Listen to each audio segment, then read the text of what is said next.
প্রধানমন্ত্রী নরেন্দ্র মোদীর বিশেষ বার্তা দেশের যুব সমাজকে।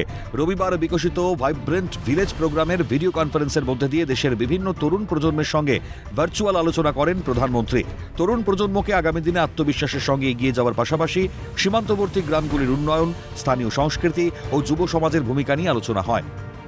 জানা গেছে, বিকশিত ভাইব্রেন্ট ভিলেজ প্রোগ্রাম কর্মসূচিতে অংশগ্রহণ করেছে দেশের 245টি সীমান্তবর্তী গ্রামের যুবক যুবতীরা। এই কর্মসূচির মাধ্যমে প্রধানমন্ত্রী সীমান্তবর্তী এলাকার উন্নয়ন থেকে অন্যান্য যাবতীয় সমস্যার কথা শোনেন। প্রধানমন্ত্রীর কথায়, দেশের যে সীমান্তেই গ্রাম হোক না কেন, সমস্ত প্রান্তের যুবকদের ভাবনা পরিকল্পনা একই।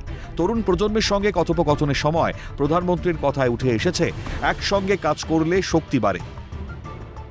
ভিডিও কনফারেন্সের মধ্যে প্রধানমন্ত্রী জানান, বিকশিত ভাইব্রেন্ট ভিলেজ কর্মসূচির মাধ্যমে অংশগ্রহণকারীরা হিমাচল প্রদেশ, উত্তরাখণ্ড এবং লাদাখের প্রত্যন্ত গ্রামগুলিতে যাওয়ার সুযোগ পেয়েছেন। তারা সেখানকার মানুষের দৈনন্দিন জীবন, পেশা, সাংস্কৃতিক ঐতিহ্য, খাদ্যাভ্যাস এবং জাতীয় সুরক্ষা নিয়ে সচেতনতা সরাসরি পর্যবেক্ষণ করেছেন। সর্বশেষে প্রধানমন্ত্রীর কথায়, বিকশিত গ্রামই বিকশিত ভারতের ভিত্তি।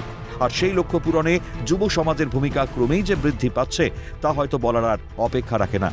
ক্যালকাটা নিউজ।